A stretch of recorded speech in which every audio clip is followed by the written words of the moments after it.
Pwede nyo yan ilagay sa fridge. Tapos, pagka nawalan kayo ng ulam, ayan, magagamit nyo. Yan. At saka, pwede rin to pambaon, pwedeng pang negosyo. Sige na guys, gawa na kayo. Hello guys! Our video for today, maggagawa ako ng chicken nuggets.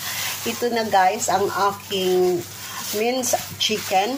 Ang aking pinili ay ang Thai. So, chicken fillet na Thai. Nilagyan ko na siya ng asin.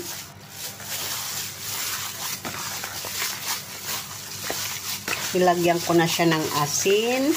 Then, I'm going to put 1 cup of all-purpose flour. Lagyan ko siya ng konting toyo. Pag hindi kasya ang 1 cup na all-purpose flour, you can add more. So every 1 kilo of minced chicken, lagyan mo nyo ng 1 piece of egg.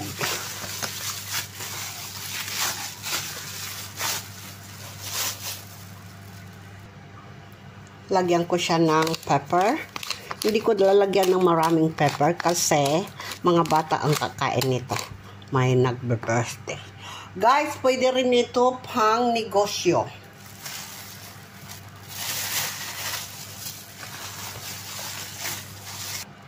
Nilagyan ko na siya ng egg. 2 ang egg nilalagay ko dito kasi 2 kilos to. Pero ihalo ko muna itong 1 egg.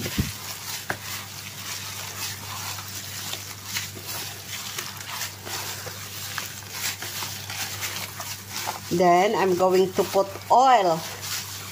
Mga 2 tablespoons of oil. 2 tablespoons of oil para hindi siya mag-stick sa pan pagka in-steam siya.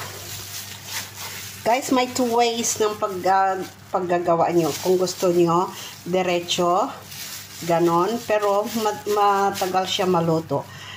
I-dip nyo na ito sa breadcrumbs. Then, piprito niya straight. Pero yung sa akin ito i-steam muna. At saka ko puputol-putol ay i-slice. Then, I'm going to dip into the breadcrumbs. Hindi ko na siya lalagyan ng eggs pagka nagpiprito niya kasi yun ang nagpapaitim ng ating oil. Okay guys? Pagka nahirapan kayo, so you just dip in water. Tapos, sa breadcrumbs na. Kasi prito niya para hindi mag-itim ang ating oil. Tapos, lalagyan ko siya ng cheese. Parmesan cheese. Kung wala kayong parmesan cheese, it's okay. Para lang ito maging malasa talaga. Gusto nyo ng cheddar cheese, na shredded cheddar cheese, pwede rin. Para makain ng mga bata. Okay guys. Ayan, tapos na yan. I-steam ko na siya.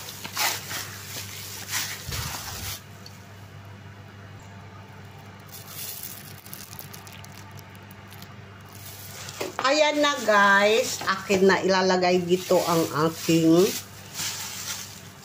minced chicken. Tapos i-steam ko na siya.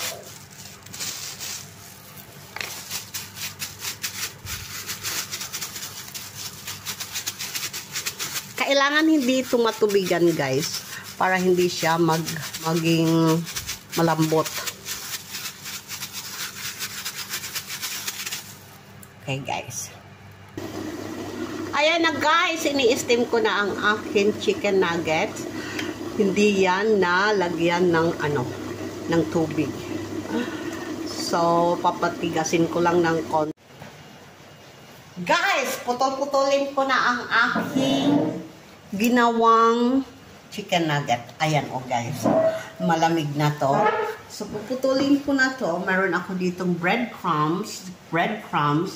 Meron na akong all-purpose flour. Nilagyan ko yan ng garlic powder. Tapos, ito, meron na ako mga, dito.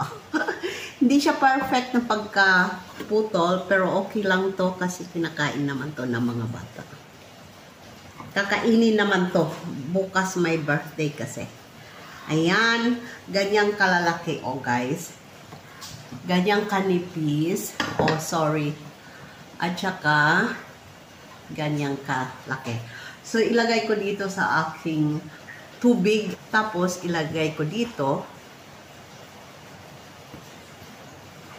Ilagay ko ulit doon. Tapos, ilagay ko sa breadcrumbs. Ayan na, guys. Kung gusto nyo mag-gloves, ayan na siya. O, diba? Ang cute.